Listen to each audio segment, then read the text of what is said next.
parler sur la pierre angulaire. C'est le sujet de ce matin. La pierre angulaire. Nous venons de lire une portion de l'Écriture dans le livre d'Ésaïe au chapitre 28. Il est écrit au verset 16. C'est pourquoi ainsi parle le Seigneur l'Éternel. Voici, j'ai mis pour fondement en Sion une pierre. Dans les Saintes Écritures, lorsque le Seigneur parle, les prophètes disent ainsi dit le Seigneur. C'est-à-dire, c'est ainsi dit l'Éternel. C'est-à-dire, c'est l'Éternel qui parle. C'est pourquoi ainsi parle le Seigneur l'Éternel. Voici, j'ai mis pour fondement en Sion une pierre. Lorsqu'on parle de Sion, on parle de la ville de Jérusalem. Le prophète Ésaïe prophétise. Il dit, voici, j'ai mis pour fondement en Sion une pierre. L'Éternel a mis pour fondement à Jérusalem, en Sion, une pierre éprouvée, une pierre angulaire, des prix solidement posés. Voilà ce que le prophète Ésaïe annonce. Il dit, c'est lui qui la prendra pour appui, n'aura point hâte de fuir. Amen. Le Seigneur a mis pour fondement en Sion une pierre. Une pierre angulaire. Une pierre éprouvée. Une pierre de grand prix. Une pierre solidement posée. Et puis il dit, c'est lui qui prendra cette pierre pour appui, n'aura point hâte de fuir. Maintenant, nous voulons connaître qui est cette pierre qui a été posée en Sion comme fondement. Cette pierre qui a en même temps la pierre angulaire. Ésaïe chapitre 8, au verset 14. Pour bien comprendre cela, nous commençons d'abord par le verset 13. C'est l'Éternel des armées que vous devez sanctifier. C'est lui que vous devez craindre et redouter. Et il sera un sanctuaire, mais aussi une pierre d'achoppement, un rocher de scandale pour les deux maisons d'Israël, un filet, un piège pour les habitants de Jérusalem. Plusieurs trébucheront, ils tomberont et se briseront. Ils seront enlacés et pris. Enveloppe cet oracle. Seule cette révélation parmi mes disciples. Dans Ésaïe chapitre 28, au verset 16, le prophète dit, ainsi parle l'Éternel.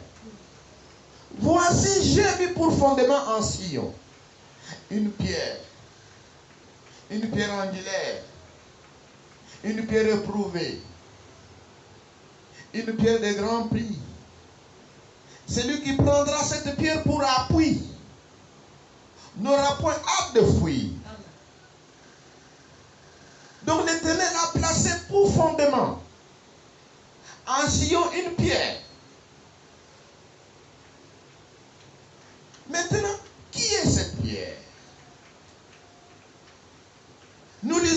Ésaïe chapitre 8, au verset 13, le prophète dit, c'est l'Éternel des armées que vous devez sanctifier. C'est lui que vous devez craindre. Il dit, c'est lui qui est cette pierre-là. Il sera un sanctuaire, mais aussi une pierre. Donc c'est l'Éternel des armées qui est en même temps un sanctuaire, qui est également une pierre. Mais cette pierre, le prophète dit, il sera également une pierre d'achoppement, un rocher de scandale. Plusieurs trébucheront, ils tomberont et se briseront, ils seront enlacés et pris. Que le nom de Jésus-Christ soit glorifié. Nous comprenons maintenant que cette pierre qui a été posée en Sion, cette pierre angulaire, c'est l'Éternel. Amen. C'est l'Éternel qui est cette pierre angulaire, qui est cette pierre de grand prix, qui est ses fondements, qui a été posé en Sion. C'est l'Éternel. Et c'est l'Éternel qui est un sanctuaire.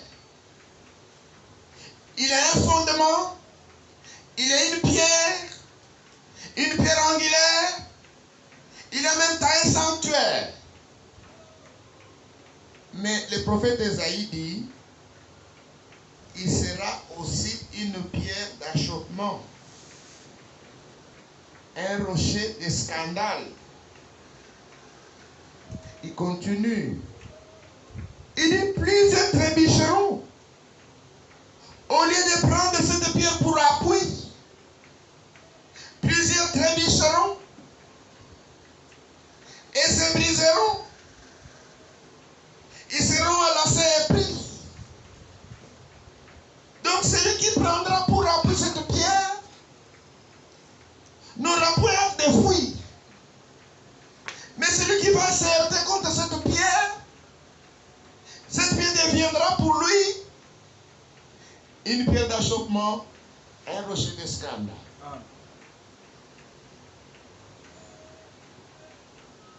Pour celui qui ne prendra pas cette pierre pour appui, pour celui qui va se heurter contre cette pierre, la même pierre sera pour lui une pierre d'achoppement, un rocher de scandale. Que le nom de Jésus-Christ soit glorifié. Nous lisons maintenant dans les psaumes à propos de la même pierre. Psaume 118. Nous lisons verset 22.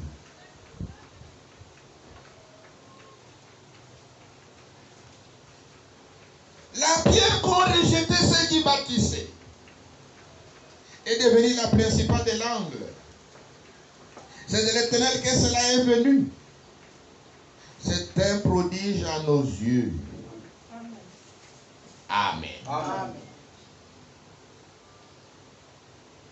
La pierre qu'ont rejeté ceux qui bâtissaient est devenue la principale pierre de l'angle.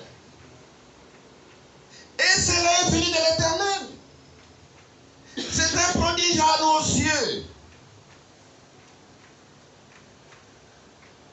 Je me répète. Le prophète Ésaïe prophétise. Il dit, voici, j'ai mis en Sion pour fondement une pierre. Lorsqu'on parle de Sion, on fait allusion à la ville de Jérusalem. C'est là que se trouve les monts Sion. Il dit, cette pierre C'est une pierre angulaire. C'est une pierre éprouvée. C'est une pierre de grand prix. Celui qui prendra cette pierre pour appui n'aura point de fruits. Alléluia. Amen. Maintenant, nous voulons découvrir qui est cette pierre. Nous avons lu dans Ésaïe chapitre 8. À partir du verset 13. La Bible déclare, c'est l'Éternel désormais que vous devez sanctifier. Car il sera un sanctuaire et une pierre d'achoppement, un rocher de scandale. Plusieurs trébucheront et se briseront et ils seront enlacés et pris. Il dit, seul cet oracle parmi mes disciples.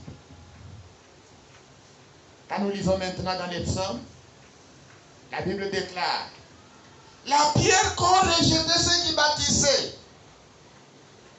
est devenue la principale de l'angle. Et cela est venu de l'Éternel. C'est un prodige à nos yeux. Amen. Amen. C'est très bien. Est-ce que vous êtes ici? Amen. Comme cela a été annoncé dans l'Ancien Testament, cette pierre a été rejetée par les bâtisseurs religieux. Ils ne savaient pas où elle devait être placée. Pourquoi? Parce que cette pierre ne convenait pas à leur construction. Amen. Qui sont ces bâtisseurs? Ce sont les bâtisseurs juifs.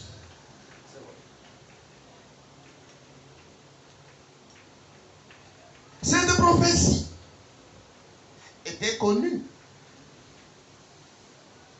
dans le milieu des Juifs. Ésaïe était un prophète juif. Le roi David était un prophète juif, un roi juif. Ils lisaient ceci dans leur synagogue. Mais quand cette pierre va pour être construite, les bâtisseurs juifs, les bâtisseurs religieux ne savaient pas où elle devait être placée. Pourquoi? Parce qu'elle ne convenait pas à leur construction. Nous pouvons lire maintenant ce qui s'est passé du temps de Jésus-Christ dans le livre de Luc. Luc chapitre 20 au verset 17.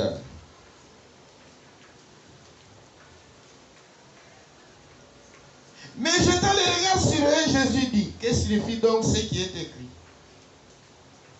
La pierre qu'ont rejeté ceux qui bâtissaient est devenue la principale de l'âme. Quiconque tombera sur cette pierre s'y brisera. Et celui sur lequel elle tombera sera brisé.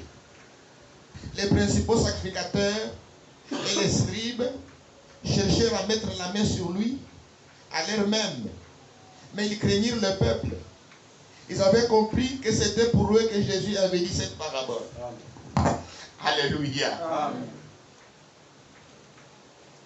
Jésus-Christ était le Messie promis. Depuis le livre de la Genèse, Israël attendait un Messie. Les prophètes ont parlé de lui.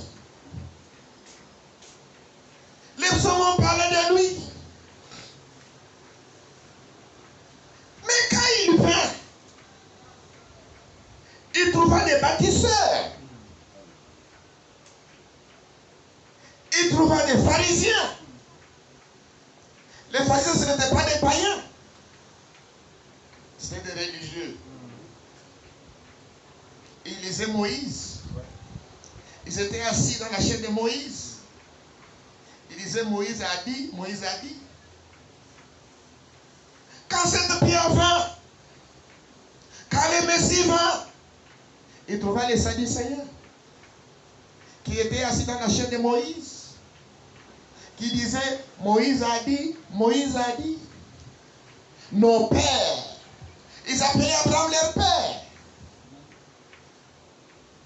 Amen. Amen. Mais les fils d'Abraham étaient là. Ils ne l'ont pas reconnu. C'était triste. C'est pourquoi, comme ils ne comprenaient pas, comme ils ne voyaient pas, les Seigneurs leur rappellent ce que les prophètes ont annoncé. Il dit dans Luc chapitre 20, verset 17, que signifie donc ce qui est écrit? La pierre qu'ont rejeté ceux qui bâtissaient est devenue la principale des langues. Amen. Amen. Il prend le passage des psaumes, il mélange ça avec le passage d'Ésaïe pour parler de lui-même. Y compris qu'il parlait de... Maintenant, au lieu de s'humilier et de se convertir, il voulait mettre la main sur lui. Que le nom de Jésus soit glorifié. Amen. Mais il craignait de perdre.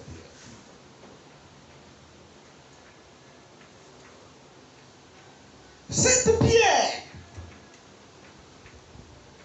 qui était placée en sillon comme fondement, cette pierre de grande valeur, de grand prix, que Dieu avait placée en sillon, cette pierre éprouvée, cette pierre angulaire, c'est l'Éternel. Amen. C'est Jéhovah. Amen. Le Jéhovah de l'Ancien Testament. C'est le Seigneur Jésus-Christ. Amen. Israël attendait le Messie. Les Messies vint, ne le reconnurent pas. Pourquoi? Parce qu'ils étaient déjà bien organisés. Les Sadducéens avaient leur doctrine. Les pharisiens avaient leur doctrine. Ils avaient des doctrines diamétralement opposées. Mais quand même, tous se reconnaissaient en Moïse. C'est pourquoi ils pouvaient se réunir dans leur conseil qu'ils appelaient les Sanhédrins. Parce que tous se reconnaissaient de Moïse. Mais Moïse a parlé de lui. Les prophètes ont prophétisé sur lui. Mais ils ne l'ont pas reconnu pour eux. Parce que les pharisiens voulaient qu'il soit de leur groupe. Les Sadducéens voulaient qu'il soit de leur groupe. Lui, il est venu conformément à la parole de Dieu. Amen. C'est pourquoi nous lirons maintenant dans Actes des Apôtres, chapitre 4, pour aller vite. Vous pouvez lire tous les chapitres 4. Mais pour aller vite, nous pouvons lire le verset 11. C'était Pierre devant les Sanhédrins. Parce qu'il venait d'accomplir un miracle. Un miracle vrai. Certifié. Aujourd'hui, on peut dire même certifié par des médecins. Un miracle était accompli au nom de Jésus-Christ. Amen. Mais ils ne voulurent pas le reconnaître. C'est très bien qu'on lise d'abord tout, c'est très important. Tandis que Pierre, au verset 1, Actes des Apôtres, chapitre 4, verset 1, tandis que Pierre et Jean parlaient au peuple, servant les sacrificateurs, les commandants du temple et les Sadducéens, mais contents de ce qu'ils enseignaient le peuple et annonçaient en la personne de Jésus la résurrection des morts. Ils mirent les mains sur eux et ils les jetèrent en prison jusqu'au lendemain, car c'était déjà le soir. Cependant, beaucoup de ceux qui avaient entendu la parole crurent, et le nombre des hommes s'élevant à environ 5000. Le lendemain, les chefs du peuple, les anciens des scribes, s'assemblèrent à Jérusalem, avec Anne, les souverains sacrificateurs, Caïphe, Jean, Alexandre, et tous ceux qui étaient de la race des principaux sacrificateurs. Ils furent placés au milieu de Pierre et Jean et leur demandèrent: par quel pouvoir et au nom de qui avez-vous fait cela? Alors Pierre, rempli du Saint-Esprit, dit, chef du peuple et ancien d'Israël, puisque nous sommes interrogés aujourd'hui sur un bienfait accordé à un homme malade, afin que nous disions comment il a été guéri, sachez-le tous, et que tous les peuples d'Israël les sachent. C'est par le nom de Jésus-Christ de Nazareth que vous avez crucifié et que Dieu a ressuscité des morts.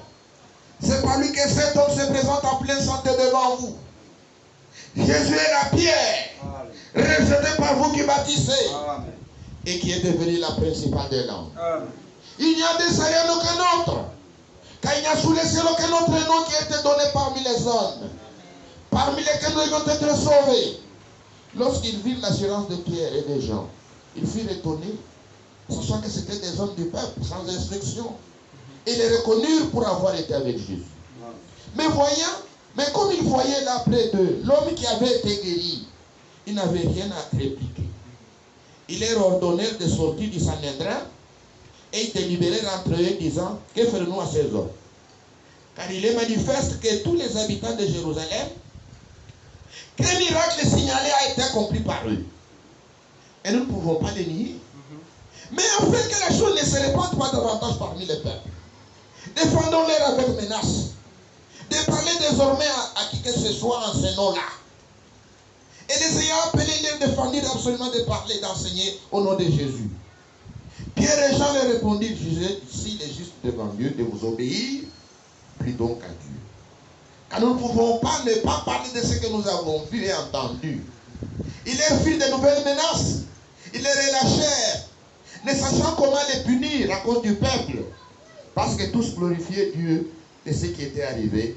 Car l'homme qui avait été l'objet de cette guérison miraculeuse était âgé de plus de 40 ans. Amen. Amen. Voilà ce qui s'est passé. Ésaïe le prophète a montré les signes qui allaient accompagner le Messie. Quand le Messie vint, il avait accompli exactement tous les signes qui étaient écrits dans les livres des prophètes et des psaumes. Ce qui les concernait, ce qu'il avait exécuté à leurs yeux. Même ses disciples qui l'ont suivi ont exécuté le même signe, le même miracle devant les pharisiens, les sadducéens, les anciens du peuple, les souverains sacrificateurs, les scribes, devant tout le peuple d'Israël. Le peuple qui attendait le Messie, la pierre angulaire, la pierre de grand prix. Dieu avait dit, j'ai mis pour fondement en Sion une pierre éprouvée de grand prix, la pierre angulaire. Quand cette pierre vint, ils ne le reconnurent pas. Au lieu que cette pierre soit pour eux un appui, mais cette pierre fut pour Israël une pierre d'achoppement et un rocher de scandale. Ils trébuchèrent. Que le nom de Jésus-Christ soit glorifié. Amen. C'est bien. Parce que Pierre, devant les Sanhédrins, a cité les passages de l'Écriture. Il a cité Ésaïe chapitre 8. Il sera un sanctuaire.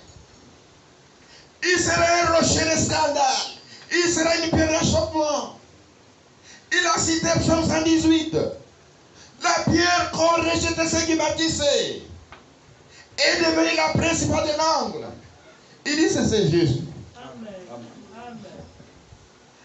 Amen. Amen.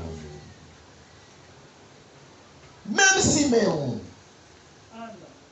le jour où il a reçu le Seigneur, quand le Seigneur était présenté au temple, il a prophétisé. Certainement qu'il y avait des sacrificateurs là-bas. Mais ils n'ont pas compris cela. Luc chapitre 2, au verset 34.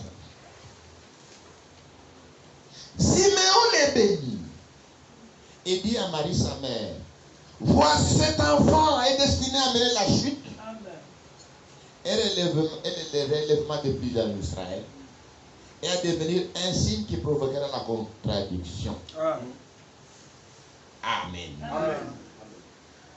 Jésus est la pierre rejetée par vous qui bâtissez.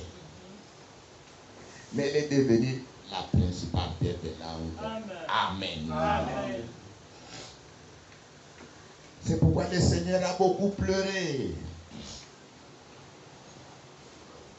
lorsqu'il a vu que son peuple n'a pas reconnu la visitation. Luc chapitre 19. Ils l'ont rejeté. Lui qui devait être leur appui. Il dit, c'est lui qui prendra cette pierre pour appui. Notre appui a des fruits. Mais ils l'ont rejeté. Pour l'avoir rejeté, ils ont trébuché. Ils sont tombés. Luc chapitre 10. Est-ce que vous êtes ici? Amen. Luc chapitre 10, verset 41. Comme il approchait de la ville, Jésus, en la voyant, pleura sur elle et dit, si toi aussi, au moins en ce jour qui t'est donné, tu connaissais les choses qui appartiennent à ta paix, mais maintenant elles sont cachées à tes yeux. Il viendra sur toi des jours où tes ennemis t'environneront de tranchées, t'enfermeront, te serreront de toutes parts, ils te détruiront, toi et tes enfants au milieu de toi.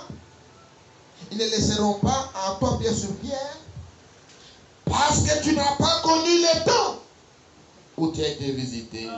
Amen. Amen. Dieu a fait visiter son peuple. Amen. Il est venu chez les siens. Jean chapitre 1, verset 11. Il est venu chez les siens. Et les siens ne l'ont pas reçu.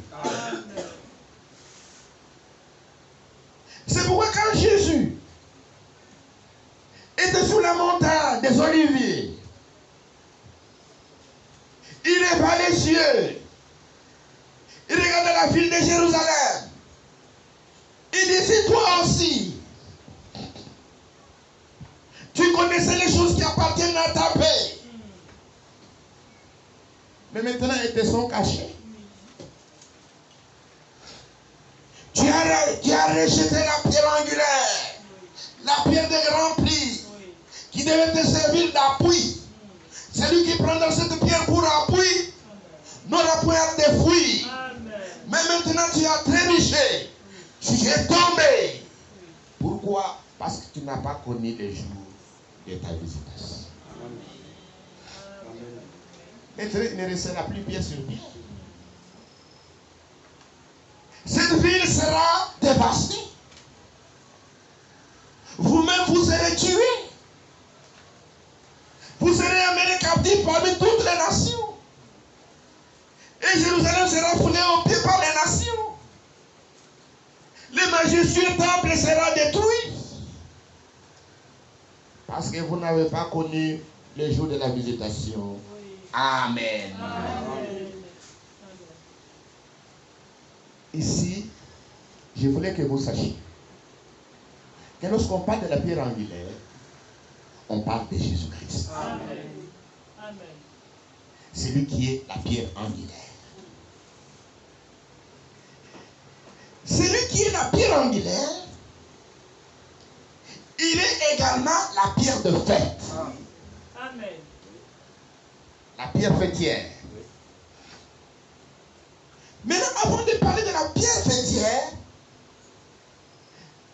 je vais d'abord parler de Zacharie chapitre 4, au verset 6. Est-ce que vous êtes ici? Amen. Je vais d'abord parler de Zacharie chapitre 4, verset 6. Allons dans l'Ancien Testament.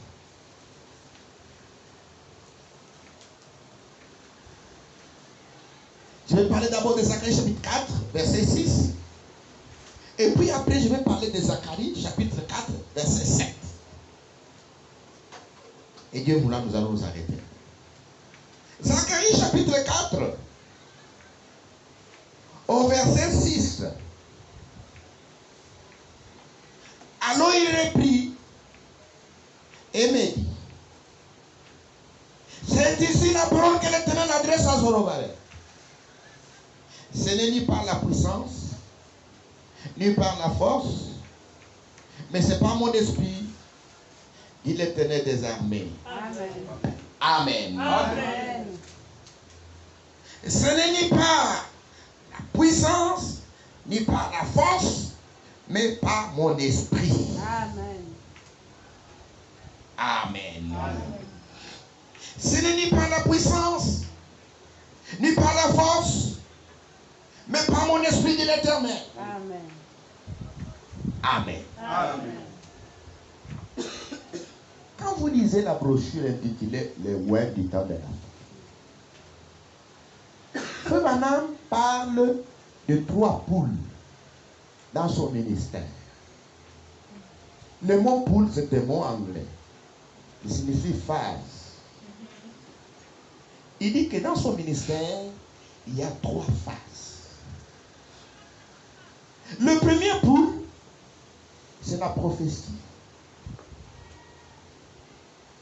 Quand Frère Branham est venu, au début de son ministère, il priait pour les malades, il donnait des prophéties. Le premier poule, excusez-moi, c'était la guérison. Amen. Alléluia. Amen. Il faisait l'œuvre de l'évangéliste. Il priait pour les malades. Et les malades étaient guéris. Ensuite, il a commencé à donner des prophéties. C'était le deuxième poule. La prophétie. La première phase, la guérison. La deuxième phase, la prophétie. Et la troisième phase, ou le troisième poule, c'était l'ouverture de la parole. Amen. Où tous les mystères ont été révélés. Amen. Amen. Ça, c'était dans son ministère. Il a parlé de 3 poules, ou de 3 phases. La guérison, la prophétie et l'ouverture de la parole. Est-ce que vous êtes ici? Amen. Maintenant, Frère Branham était dans une grande attente de l'action puissante de Dieu dans l'église épouse, afin de l'amener à l'achèvement. Amen. Il était dans une grande attente de l'action puissante de Dieu dans l'église épouse, afin d'amener l'église épouse à l'achèvement. Amen. Amen. Amen. Il y a eu un commencement, il y a eu un développement, et nous attendons l'achèvement de l'église. Amen. Nous attendons l'achèvement de l'église. Amen. Nous n'attendons plus le début de l'église, le commencement de l'église, mais nous attendons l'achèvement de l'église. Amen. Et Frère Branham était dans une grande attente de l'action puissante de Dieu dans l'église épouse, afin de l'amener à l'achèvement. Dieu en fera une action puissante dans l'église épouse, Amen. l'achèvement. Et celui qui fera ça, c'est le Seigneur lui-même. Ce n'est ni par la puissance, ni par la force, mais c'est par mon esprit, dit l'Éternel. Amen. Amen. Frère Branham attendait cela. Une action puissante de l'Esprit de Dieu dans l'église épouse afin de l'amener à l'achèvement. Et cela correspond avec la prophétie de Ésaïe, chapitre 28. Et c'est le Seigneur qui fera cela dans l'église épouse. Ésaïe chapitre 28, au verset 21. Car l'Éternel s'élèvera comme à la montagne de Perzatim, il s'irritera comme dans la vallée de Gabaon, pour faire son œuvre étrange, pour exécuter son travail inouï. Le Seigneur fera une œuvre inaccoutumée dans l'église épouse, afin d'amener son église à l'achèvement. Et Frère Branham attendait cette action-là. Selon Ésaïe chapitre 28, verset 21. Frère Branham attendait cela. Et le Seigneur a montré à Frère Branham le déroulement de ce qui devait arriver en ce temps-là. C'est le sujet que Frère Branham parle dans ce qu'on appelle la vision de l'attente. Ou ce qu'il a appelé le troisième poule. Amen. Que le nom de Jésus-Christ soit glorifié. Amen. Je me répète. Vous devez bien comprendre cette notion. Dans le ministère de Frère Branham, il y avait trois phases. La première phase, c'est la guérison. La deuxième phase, c'était la prophétie. Il a donné cette vision. Ils sont en train de s'accomplir même devant nos yeux. Il a donné cela depuis 1933. Mais nous voyons chaque vision, une à une, s'accomplir devant nos yeux. Et la troisième phase, ou le troisième pour dans son ministère, c'était l'ouverture de la parole. Dans son ministère, il a ouvert la parole, les mystères qui étaient cachés dans les Saintes Écritures ont été révélés. Mais aussi, il attendait une action puissante de l'Esprit afin d'amener l'Église épouse à l'achèvement. Le Seigneur a montré cela à Frère Branham. Le déroulement de ce qui va se dérouler en ce temps-là. C'est ce sujet que Frère Branham appelle la vision de l'attente. Et cette puissante action de l'Esprit, Frère Branham appelle ça aussi le troisième poule. Amen. Amen. Est-ce que vous êtes ici? Amen.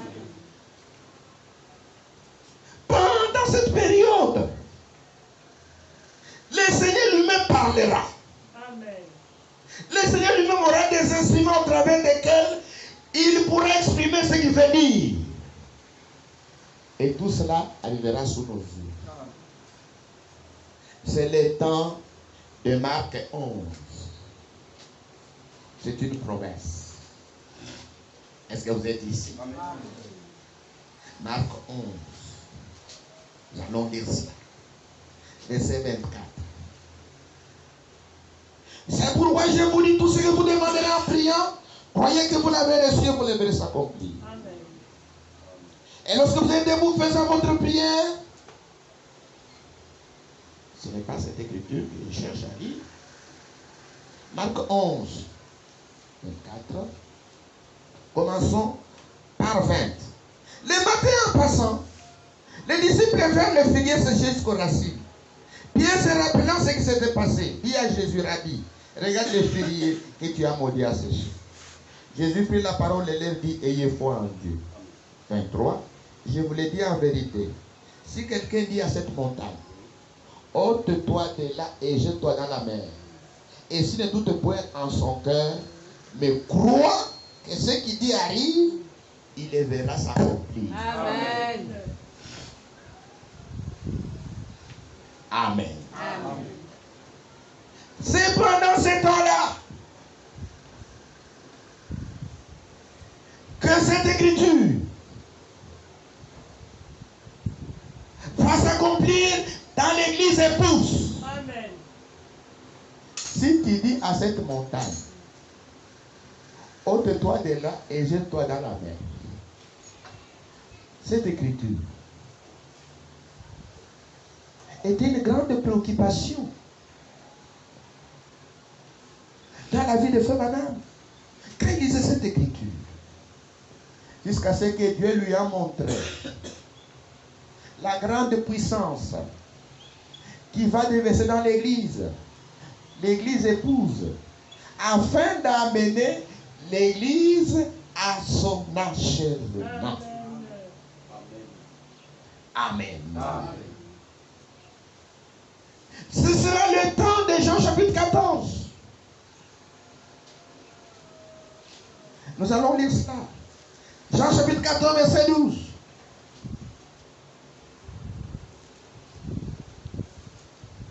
En vérité, je vous l'ai dit. Celui qui croit en moi fera aussi les œuvres que je fais. Et il en fera de plus grandes. Parce que je m'en vais au Père. Amen. Amen. Frère Branham était dans l'attente de la grande action de Dieu dans l'église épouse afin de l'amener à l'achèvement. Pendant cette période, c'est Dieu lui-même qui fera cela. Amen. Au milieu de l'église épouse. Amen. C'est pendant cette période que Marc chapitre 11 verset 23 va s'accomplir à la lettre. Amen. Jean chapitre 14 verset 12 va s'accomplir à la lettre. Amen. Dieu ébranlera les cieux et la terre. Comme ça l'est écrit dans les livres d'Agé. Agé chapitre 2. Verset 6. Car ainsi par l'Éternel des armées, encore un peu de temps, et j'ébranlerai les cieux et la terre, la mer et les secs. Amen. Amen. C'est une promesse. Nous attendons cela. Cela est écrit également dans les Hébreux, chapitre 12, verset 26.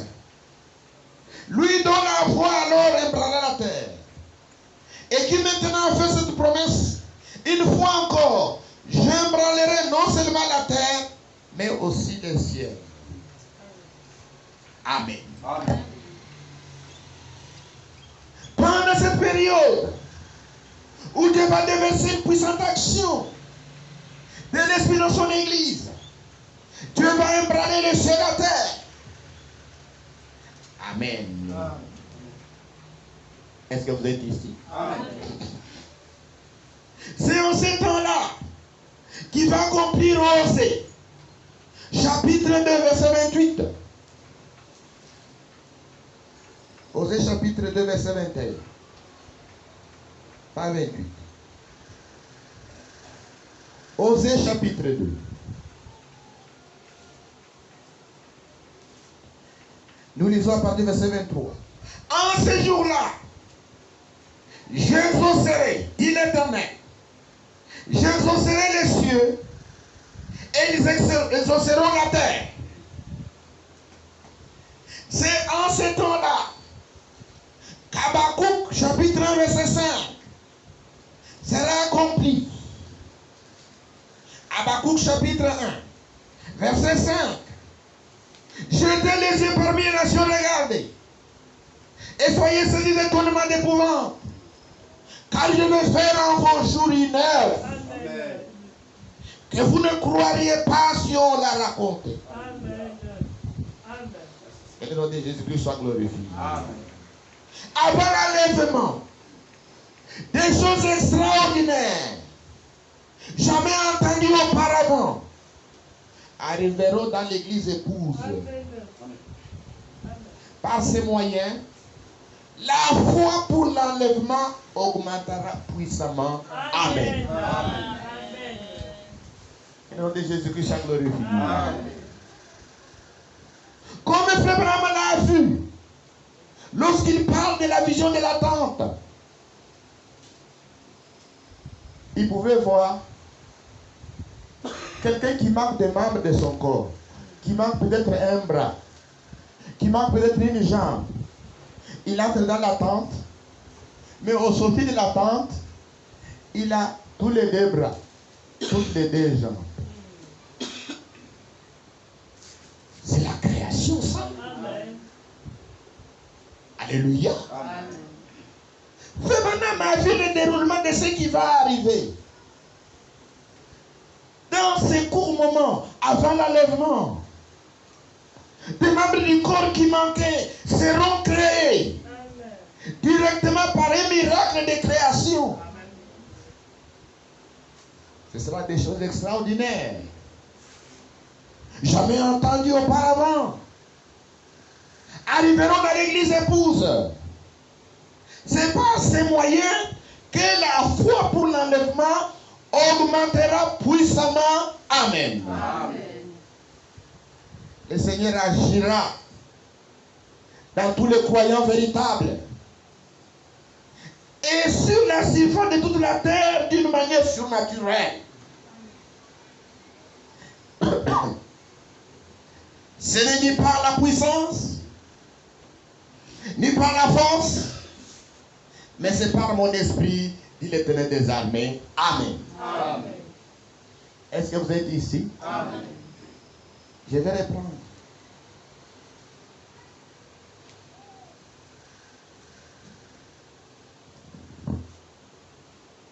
Frère Branham m'a parlé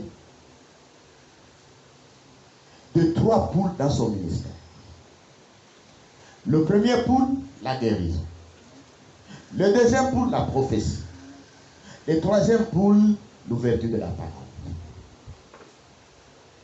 Et puis après, il était dans une grande attente de la puissante action de Dieu dans l'église avant l'enlèvement.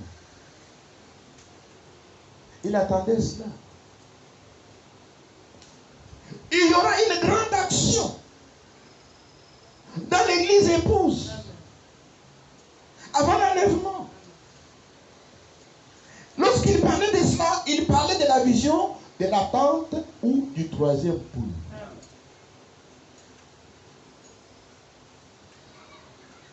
Et ça ne sera pas par la faute d'un homme, mais ça sera par la puissance et par la force de Dieu lui-même, selon Zacharie chapitre 4, verset 6. Amen. Amen. Est-ce que vous avez compris? Amen. Dieu va faire de grandes choses. Par ces moyens, la foi de l'enlèvement augmentera au milieu de son église. Amen. Amen. Maintenant, pour terminer, nous lisons maintenant Zacharie 4, 7.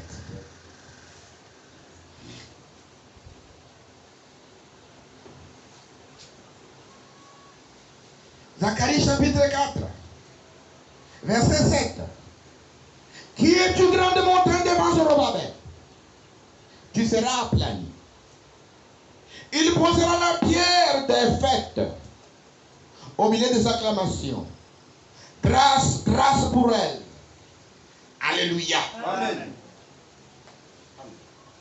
Nous avons parlé de la pierre angulaire. Maintenant, nous allons parler de la pierre de fête. Vous qui avez la Bible version seconde, on parle de la pierre principale. Mais dans la Bible version Darby, on parle de la pierre de fête. Au début du temps de la grâce, la pierre angulaire fut posée. Amen. Cette pierre angulaire, c'est le Seigneur Jésus-Christ. Amen. Mais vous devez savoir que la pierre angulaire et la pierre de fête sont une et même pierre. Amen. Amen. Amen. Jésus-Christ, au début de l'Église, en tant que pied de l'angle, elle a été rejetée par les constructeurs juifs lors de la première venue. Parce que pour les Juifs, cette pierre ne convenait pas à leur construction. Les choses deviennent de plus en plus maintenant claires. Est-ce que vous êtes ici? Amen. Il est venu chez les siens et les siens ne l'ont pas reçu. Mais la Bible dit, à tous ceux qui l'ont reçu, à ceux qui croient en son nom, il leur a donné le pouvoir de devenir enfants de Dieu. Amen. Amen. Quand vous lisez dans Matthieu chapitre 16, au verset 16, le Seigneur lui-même a dit, je bâtirai mon église. Il a prédit. Il dit, je bâtirai mon église.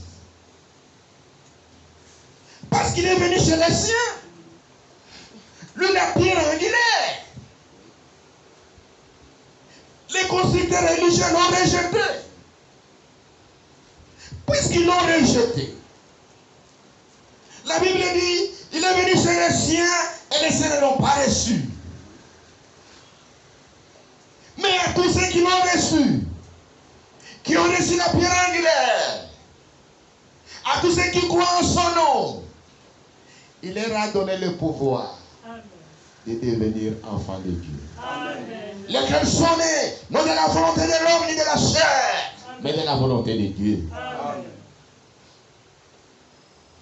Quand les Juifs l'ont rejeté, la Bible dit, il a tourné le regard vers les nations pour choisir du milieu des nations un peuple qui puisse porter son nom. Amen. Amen. Amen.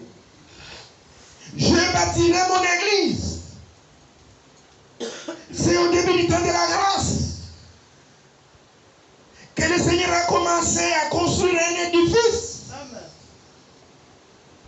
Un nouvel édifice. C'est cet édifice qu'on appelle l'église. Amen.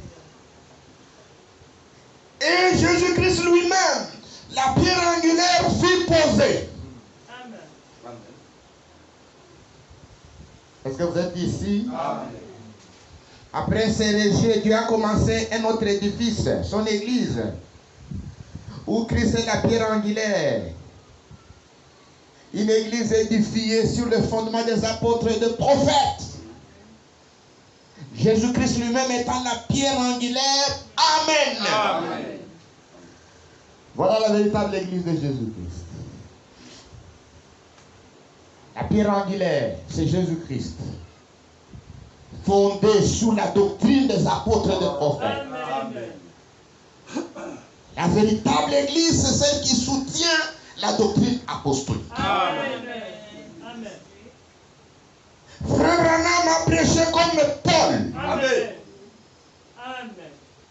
Tout celui qui prêche quelque chose que Frère Branham n'a pas prêché, il construit à sa façon. Amen. Il a rejeté la pierre angulaire, Amen. comme les Juifs. Montrez-moi dans la Bible où Frère Branham a prêché les 7 tonnerres. Il n'y en a pas. Où Paul a enseigné la doctrine des 7 tonnerres. Non, monsieur. Il n'y en a pas.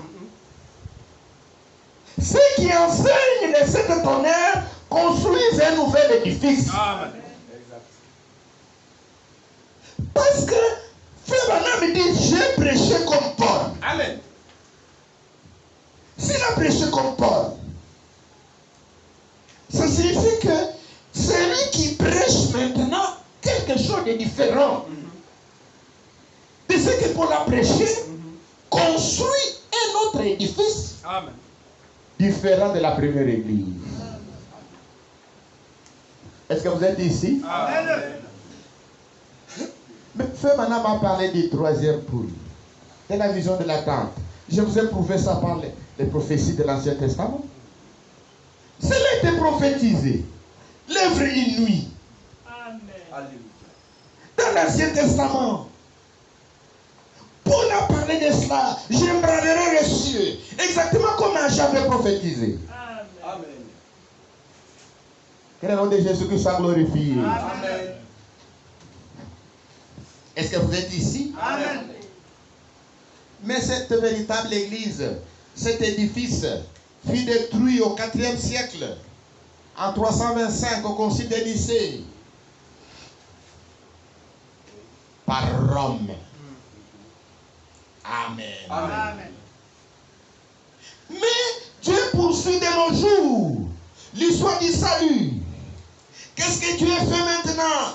Il appelle son église à sortir de Babylone spirituelle et l'établit à nouveau sur l'ancien fondement des apôtres et des prophètes, où Christ est la pierre angulaire. Amen. Amen. Maintenant, à la fin du temps de la grâce, Jésus viendra. Nous l'attendons. Amen. Alléluia. Amen. Il viendra comme la pierre des fêtes. Amen. C'est lui la pierre angulaire et nous l'attendons comme la pierre des fêtes. Amen. Zacharie chapitre 4 verset 7. Amen. En tant que pierre de fête, elle sera posée à la seconde venue de Jésus-Christ. Amen. Amen. Nous attendons donc Christ, qui doit venir coiffer son église. Amen. Amen. Est-ce que c'est clair? Amen. C'est clair, très clair. Nous attendons Christ, la pierre de fête, qui doit venir pour coiffer son église. Avant la venue de la pierre de fête, nous attendons le troisième poule. Nous attendons une action puissante dans l'église. Et celui qui fera cela, c'est Dieu lui-même. Il va embrayer les cieux et la terre. Il y aura des puissants miracles Amen. qui seront accomplis dans l'église épouse. Amen. Des membres de corps qui manquent seront créés. Amen. Aujourd'hui, nous prions Amen. parce que nous vivons Marc 16. Alléluia. Amen. Nous prions pour les malades. Parfois, ils guérissent. Parfois, ils ne guérissent pas. Ce n'est pas un problème. Amen. Amen. Nous prions pour les malades. Les malades guérissent ou ils ne guérissent pas. Ce n'est pas un problème. Mais nous croyons que la puissance de Dieu est dans son église. Amen. Depuis les jours de la Pentecôte, Jésus est dans son église. Sous la forme du Saint-Esprit. Mais nous attendons la puissante action des troisième poule. Zacharie chapitre 4 verset 6. Ça ne sera pas par la force de l'homme ou par la puissance de l'homme, mais par son esprit. Amen. C'est Dieu lui-même qui accomplira son œuvre inouïe. Amen. Par cette action, la foi pour l'enlèvement augmentera dans l'église. Amen. Et la pierre de fête descendra pour coiffer l'église. Il y aura l'enlèvement de l'église. Amen. Amen. 13.